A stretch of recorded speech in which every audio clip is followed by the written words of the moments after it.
O yan mga kaibigan, tinatanong tayo ng mga kaibigan natin kung paano raw natin niluluto yung malasadong itlog. Yung kanilang tanong ayan mga kaibigan. Paano raw ba niluluto at paano, ang sarap naman ng itlog na yan, ito sabi. Paano ba lutuin niya ang ganyang malasado? Ayan, yung tanong ni Vicky. At yung isa naman si Ricky, ang tanong niya, ang sarap niya sa kamatis. Ano ba ang gagawin ko? Ito, sa mga kaibigan natin na nanonood ng video, salamat. Biruin nyo mga kaibigan, ang pagluluto niyan hindi naman mahirap. Hindi naman niya kagaya ng ibang mga luto na napaka-komplikado. Yan, gaya niyan, nilalagyan lang natin ng maliit na kaldero. Depende kung gaano karaming itlog ang inuluto mo. At pakukuluin mo lang. Ganun lang yan, pakukuluin mo.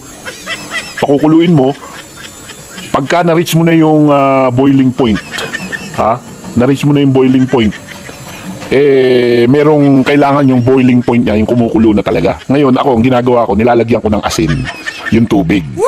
Para kahit papano, lumasa na yung salt doon sa itlog. At pagka kumukulo na, gaya niyan, kumukulo na ang tubig, tsaka ako inilalagay yung itlog.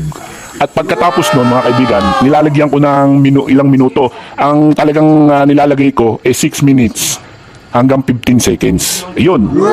Pagka yung 6 minutes and 15 seconds, yung mismong itlog, ano na yun, mababalatan mo na ng hindi na sisira. At yung loob, medyo may liquid.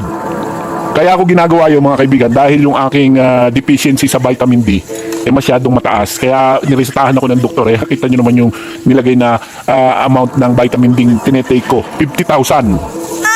Kaya ito, ang payo sa akin ng iba kong mga kaibigang mga nasa medical at saka dun sa mga mismong mga ospital na pinag-check upan ko, pwede rin din naman daw akong kumain ng itlog. Kaya ang ginagawa ko para mas effective yung vitamin D, makuha ko, medyo hindi ko niluluto ng sobra para yung vitamina. Kasi sa egg yolk yung yung vitamin D. Kaya ito ang ginagawa ko. Kaya yan, kita nyo mga kaibigan, pagka kinain nyo, makikita nyo yung liquid. Hindi siya buong buo, pero yung pag binalatan mo, hindi siya masisira. Kaya yan, Ricky, yan tanong mo, paano ba yan? Masarap sa kamatis? Masarap talaga yan. Kaya lang ako kinakain ko na lang ng ganyan. Salamat dun sa mga kaibigan natin. Yan ang pinakamagandang way para kung gusto mo ng malasado. Yan, salamat at keep safe po.